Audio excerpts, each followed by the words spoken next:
नमस्कार मंडळी, आज आपण आलेलो आहोत कपाशीच्या शेतामध्ये पॉवर विडरने पाळी घालत असताना काल आपण एक मशीन दिलं तर ससाने मामा यांना, आणि ते आज त्या मशीनच्या साहाय्याने हायड्रोलिक वखरच्या साहाय्याने या शेतीमध्ये पाळी घालत आहेत।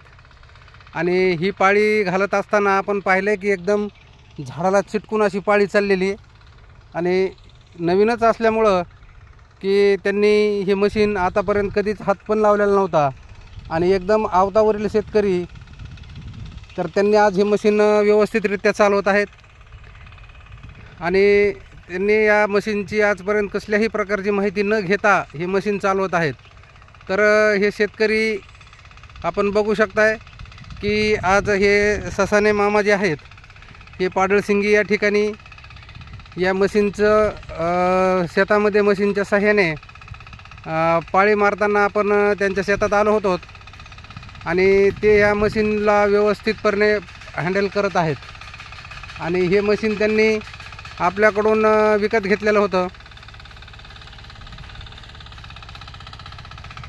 तर ते आता या जमीन अगदी भुसभुशीत असल्या कारणाने आणि टायरमध्ये पाणी न भरल्यामुळे टायर हा थोडा ग्रिप सोडत आहे, परंतु ते तरीसुद्धा त्याला व्यवस्थितपणे चालवत आहेत। आपण पाहू शकता की आपले शेतकरी आहेत भीमरावजी ससाने मामा, आणि आपण आता त्यांना विचारू की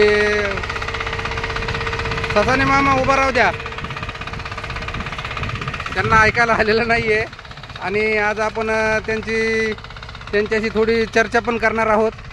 अगदी काही मिनिटासाठी का होईना आपण त्यांच्याशी चर्चा करू।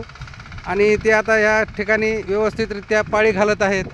तसेच या कपाशीमध्ये आपण पाहत आहोत की ह्या कपाशीला कुठल्याही प्रकारची रेगाटी न ओढता, म्हणजे त्यांना आपण जुगाड करून दिलेलं होतं, आणि हे जुगाड म्हणजे आपण एका टोकन यंत्राला त्यांना अटॅचमेंट म्हणजे जुगाड बनवून दिलेलं होतं, आणि त्या जुगाडाच्या सहाय्याने बगर रेगाटीचं त्यांनी ही सरकी लावलेली आहे।